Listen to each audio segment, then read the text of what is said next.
Buenas tardes, mi nombre es Valeria Silva y esta vez hablaremos sobre los genes, dando continuación a nuestro proyecto del parcial 2. Comenzaremos con el proyecto Genoma Humano.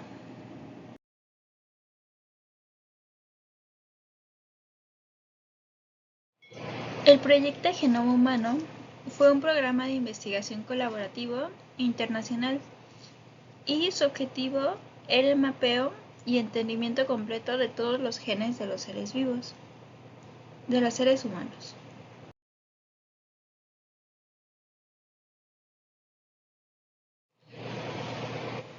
Tomando de base esta investigación, salieron muchos artículos, revistas y hasta películas que explicaban lo que se quería lograr o bien lo que ya se había logrado.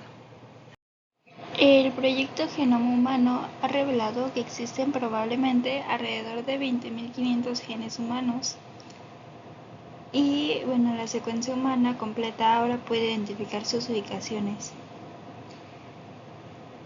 Es decir, tenemos una cantidad gigantesca de bases nitrogenadas.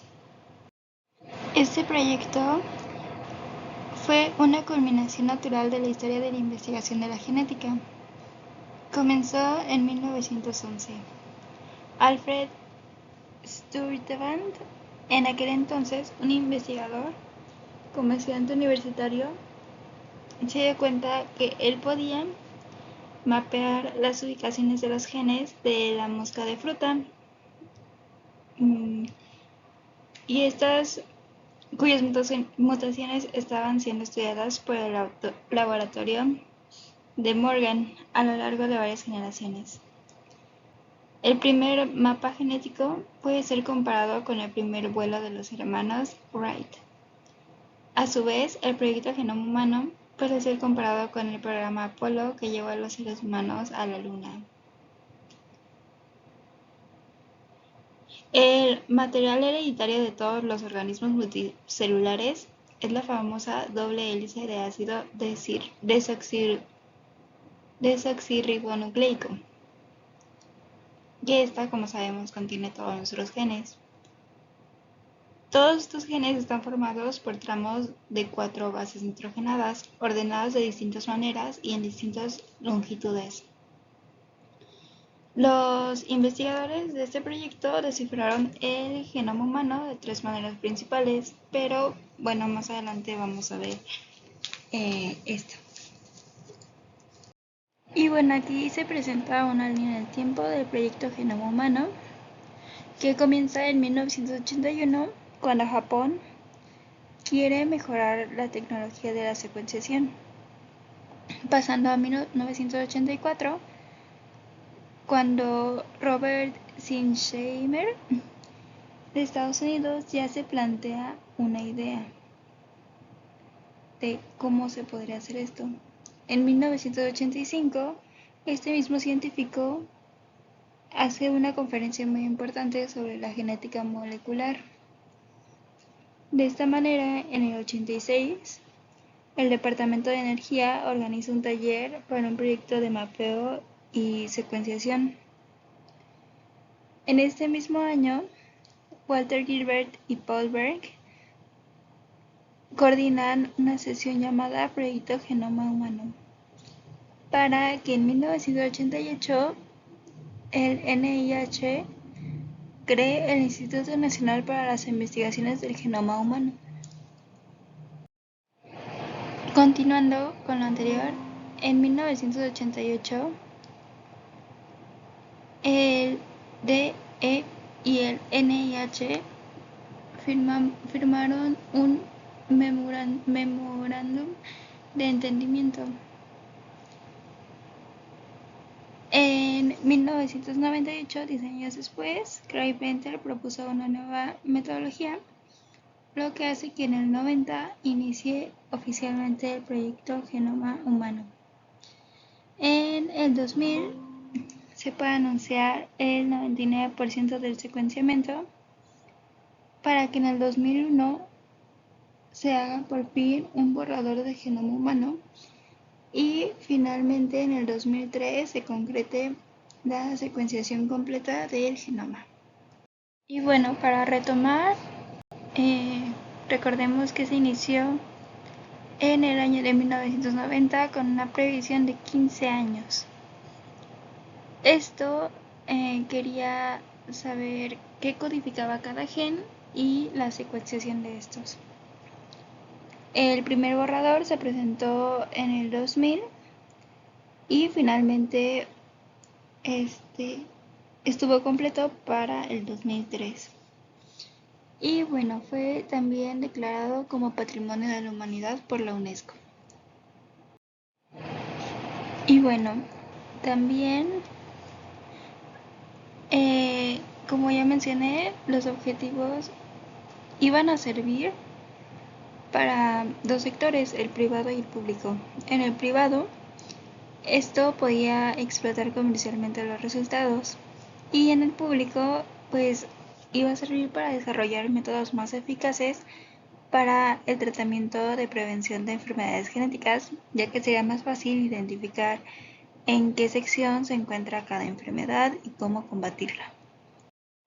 Aquí tenemos más objetivos del proyecto Genoma Humano, como adquirir conocimientos sobre los factores medioambientales y genéticos presentes en la predisposición y la resistencia a la enfermedad. Esto es denominado epidemiología genética. También brindar una base de datos donde el hombre pueda cotejar su información y determinar su estado genético. Hacer una serie de mapas o diagramas descriptivos de cada cromosoma humano con resoluciones cada vez más finas. Encontrar y describir el orden y localización de los genes u otros marcadores, el desplazamiento entre ellos en cada cromosoma y desarrollar herramientas para el uso de esta información en el estudio de la biología humana y de la medicina. El proyecto Genoma Humano, al tratarse de un proyecto que pretende identificar la secuencia completa del genoma humano, tanto las secuencias codificantes, en este caso los exones, y las no codificantes, los intrones, necesita de técnicas que permitan identificar el lugar y distancia en la que se encuentran dichos genes. La secuenciación es el proceso por el cual se identifican las secuencias en que están unidos los 3x10 a la 9 pares de bases y posteriormente saber qué significan estas secuencias. En un principio se acordó que se realizarían dos etapas, una de ligamiento o cartografía genética de todos los cromosomas. Esta etapa terminó en 1998 y la otra, que corresponde a la secuenciación, inició en 1998 y concluyó en abril de 2003. Existen dos categorías principales de técnicas de cartografía genética. La primera es la cartografía genética, que solo se identifica el orden relativo de los genes a lo largo del cromosoma. Y la segunda, la cartografía física, que son los métodos más precisos para determinar las distancias entre genes dentro del cromosoma. La cartografía mediante ligamentos se desarrolló a principios del siglo XX. De esta manera se pudo determinar la región cromosómica que contiene un gen mutado que se hereda de acuerdo con las leyes de Mendel. Y en 1994, el mapa genético del proyecto Genoma Humano contenía 6.000 marcadores ubicados a menos de 1 millón de pares bases del uno del otro. La cartografía física determina la distancia real entre puntos diferenciados de los cromosomas.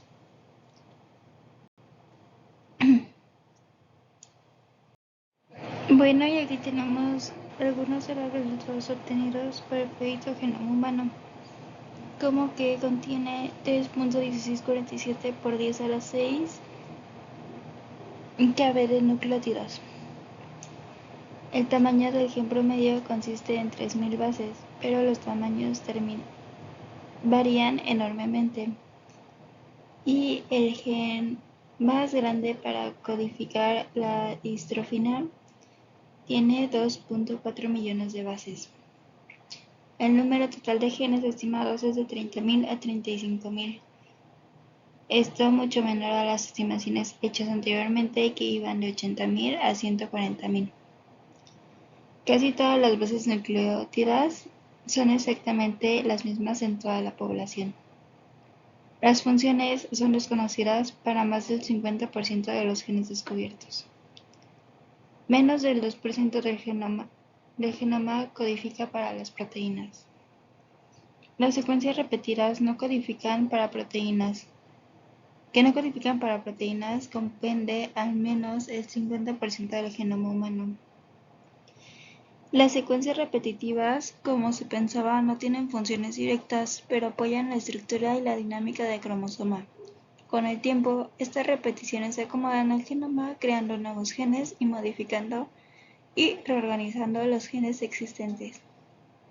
Durante los pasados 50 millones de años, parece haber ocurrido una disminución dramática en la tasa de acumulación de repeticiones en el genoma humano.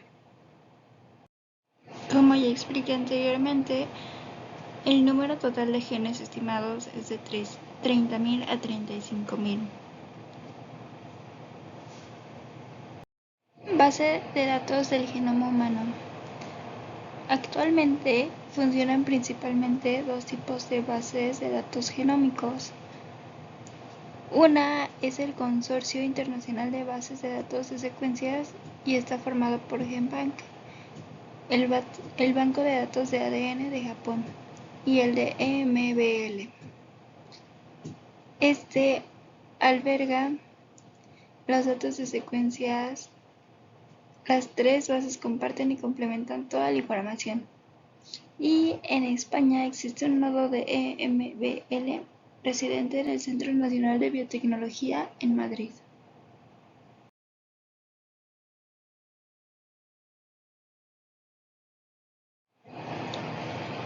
Ahora diré algunas propiedades del genoma humano.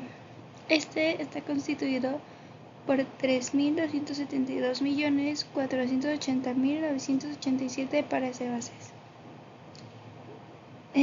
También tiene de 20.000 a 25.000 genes codificantes de proteínas. Los genes estructurales constituyen menos del 2% del total del ADN. Estos están distribuidos entre los cromosomas y varían entre 50 y 240 millones de pares de bases. Y los cromosomas más densos son el 17, 19 y 22. Los cromosomas XY, 4, 18 y 13 son los más áridos. Bueno, aquí vemos algunos resultados del proyecto Genoma Humano, lo que decía que los humanos tienen de 20.000 a 25.000 genes. Las moscas de fruta, que son las principales en investigar, sacaron 13.600 genes. Y por ejemplo el maíz pasa por mucha esta cantidad con 50.000 genes. Cada cromosoma puede contener alguna enfermedad. Por ejemplo, aquí en el cromosoma 1, si nos vamos al opus 1p34, podemos encontrar fucosidosis, o en el 1p36, la enfermedad inflamatoria intestinal. Pero por ejemplo, también en el cromosoma 20, en el opus 20p13, tenemos el síndrome de Klinder o epilepsia en el 20q13.2 a q13.3, y así cada cromosoma tiene diferentes enfermedades en ellos, y gracias al proyecto fue más fácil identificarlas. En esta diapositiva podemos ver una gráfica de pastel explicando los tipos de secuencia en el ADN humano. Con mayor cantidad los intrones, que recordemos que son los genes que nos expresan. Esto tiene un 26%. seguido por los line, los elementos nucleares largos de un 20%, los elementos nucleares cortos con un 13%, la heterocromatina y ADN diverso con un 8%, secuencias únicas con un 12%, repeticiones de terminaciones largas con un 8%, transposiciones con un 3%, repeticiones de secuencias simples con un 3%, duplicaciones de segmentos con un 5% y los genes de proteínas con un 2%.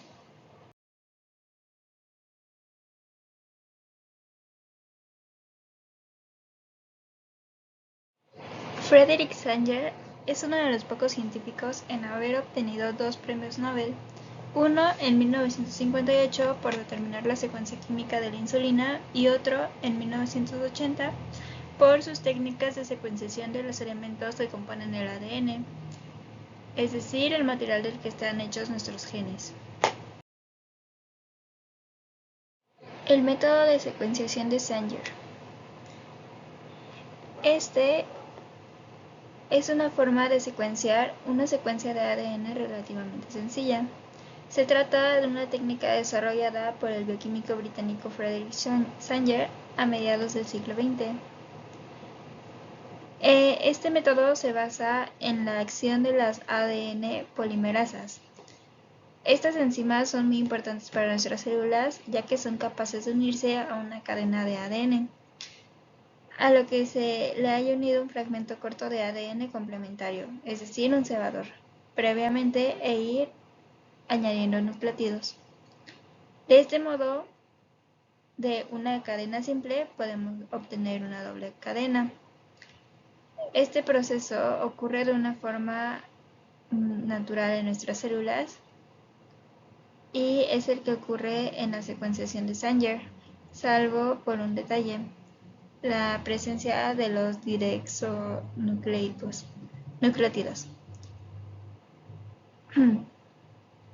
Entonces, ¿qué se necesita para el método de secuenciación de Sanger? Es necesario tener ADN secuenciar, ADN polimerasa, un primer o un cebador. Esto nos va a servir como base para comenzar la síntesis de ADN. También nucleótidos, y uno de ellos marcado radiactivamente, y dideoxinucleótidos, con una pequeña modificación en el grupo unido al carbono 3 de la ribosa para que de esta manera se logre unir.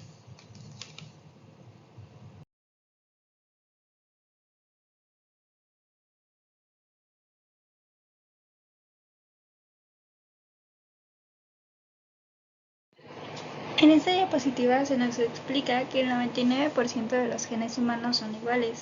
Solo el 1% tienen diferencias, que estas son llamadas variaciones, o SNPs.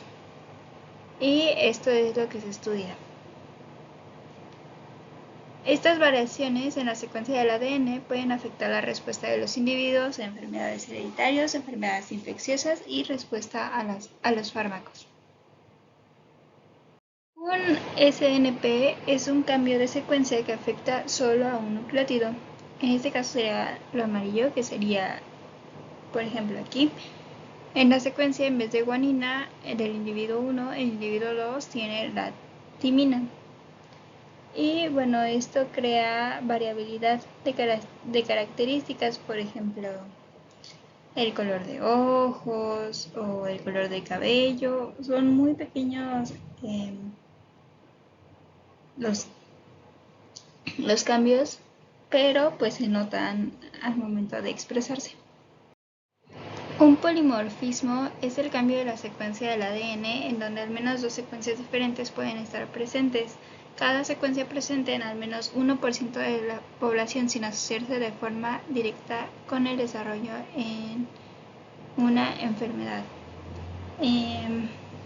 Si afecta a más del 1% es SNP, si no es una mutación. Aquí se nos explica los SNP codificantes.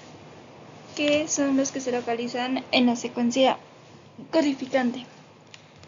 Estos pueden modificar o no a la cadena de aminoácidos de proteína. Es la variabilidad genética poblacional. Y aquí se encuentran los polimorfismos. Y los SNP no codificantes se localizan en regiones intrónicas, como ya sabemos de los intrones que no codifican ningún gen, y consecuencias en el proceso de traducción. Estos sirven como reguladores. Existen muchas variaciones de la secuencia del genoma humano. Esto varía en la secuencia de los nucleótidos, que pues las variaciones no solo tienen que ver con la parte física, sino también con las características fenotípicas, como el riesgo de padecer enfermedades, respuesta de factores ambientales, y pues sí, también con el color de ojos, de cabello, la altura y todo lo que ya se explicó. Variantes estructurales del genoma. Los haplotipos, mutaciones, los SNPs y otras variantes estructurales en el genoma humano, como el número de copias de segmentos o regiones específicas, contribuyen a la diversidad genética en las poblaciones humanas y algunas de ellas se han asociado con diferentes enfermedades. Por ejemplo, aquí pues podemos ver que como referencia tenemos A, B, C, D, pero puede causar una duplicación, por decir aquí es A, B, C, C, D, o a la inversa A, C, B, D, y esto no es nada más y nada menos que la variabilidad de los humanos. El ENCODE, que es Encyclopedia of DNA Elements, tiene el propósito principal de identificar y caracterizar los elementos del genoma que podrían tener un rol potencial en la regulación de los genes, algo que es fundamental para avanzar en el conocimiento sobre cómo funciona nuestro cuerpo humano. El estudio inicial de diferentes regiones cromosómicas y el consorcio de laboratorios. Este es un proyecto. Aquí tenemos más hallazgos del proyecto Genoma Humano, como que la complejidad del genoma no radica en el número de los genes, sino en la interacción entre ellos. Esto dando como resultado genes reguladores, genes con más de una función, moléculas reguladoras como el ADN, ARN, el ARN mensajero y demás. Y la mayoría de los genes son polimórficos. Esto quiere decir que tienen una gran variabilidad genética. El splicing alternativo. Este es el proceso que le permite a la célula obtener diferentes proteínas a partir de un único gen. Su rol es en temas tan diferentes como evolución de especies o cáncer. La regulación genética es la forma como una célula controla qué genes de los muchos que tienen su genoma se expresan. Gracias a esta regulación de los genes, cada tipo de célula en tu cuerpo tiene un conjunto diferente de genes activos, a pesar de que casi todas las células del cuerpo contienen exactamente el mismo ADN. Estos diferentes patrones de la expresión genética causan que tus diversos tipos de células tengan diferentes conjuntos de proteínas, lo que hace que cada tipo de célula sea exclusivamente especializada para hacer su trabajo. Un ejemplo de esto es una de las funciones del hígado es eliminar las sustancias tóxicas como el alcohol en la sangre, y para esto las células del hígado expresan genes que codifican las piezas de una enzima llamada alcohol deshidrogenasa. Esta enzima descompone el alcohol en una molécula no tóxica. Las neuronas en el cerebro de una persona no eliminan las toxinas del cuerpo, así que mantienen estos genes sin expresar. Del mismo modo, las células del hígado no envían señales utilizando neurotransmisores, así que mantienen los genes neurotransmisores apagados. Los microRNAs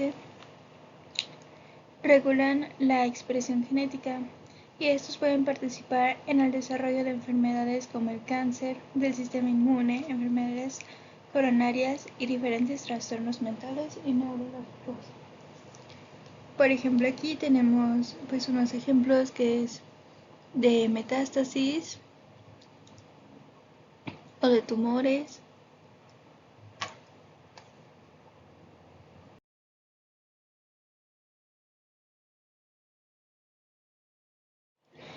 En la siguiente diapositiva explicaré qué es la regulación epigenética, pero antes me gustaría dar un ejemplo con los hermanos gemelos. En los hermanos gemelos idénticos, que son denominados monocigotos, esto es la división de un mismo óvulo fecundado. La epigenética explica que que pueden compartir la misma información genética, pero esto no quiere decir que tengan las mismas enfermedades. Y bueno, ahora sí, la regulación epigenética es la regulación de la expresión genética que no implica alteraciones en la secuencia de ácido desoxirribonucleico, es decir, en el ADN, ni en ninguno de los otros de sus productos transcritos.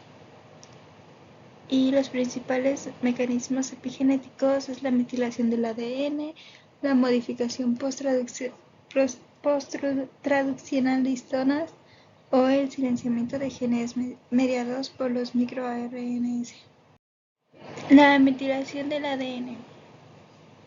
Este es un proceso epigenético que participa en la regulación de la expresión genética de dos maneras: directamente al impedir la unión de factores de transcripción e indirectamente propiciando la estructura cerrada de la cromatina. Ocurre generalmente en citosinas, especialmente en nucleótidos emparejados. Es químicamente muy estable y es un mecanismo de silenciamiento de genes, impronta genómica o inactivación de cromosoma X. Y bueno, aquí vemos algunos factores que influyen en la metilación genética, como en el embarazo, pues la dieta que lleva la madre; en la infancia, la exposición que tuvo el bebé a ciertos microbios; en la adolescencia, el medio ambiente, la dieta y el estilo de vida; y ya en la vejez, pues algunos factores relacionados con la edad.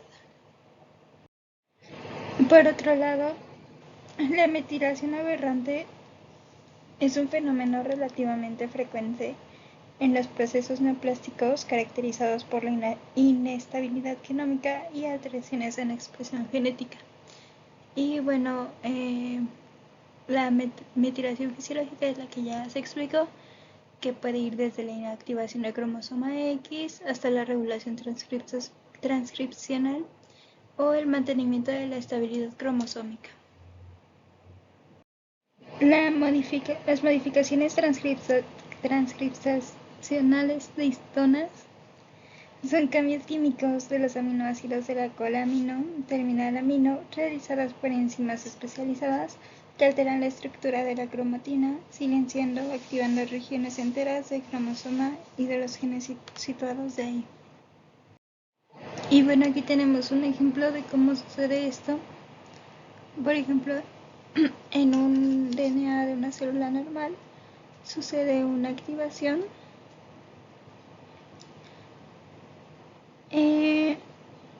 de las histonas acetiladas. En cambio, en el DNA de una célula cancerosa sucede un silenciamiento de las histonas hipermetiladas. Este sería el gen supresor de los tumores. El silenciamiento de genes mediado por microARN se refiere al proceso que permite, mediante complementariedad entre una molécula de ARN de interferencia y una de ARN transcrito, promover la degradación de este último, así como la reducción de sus niveles de traducción.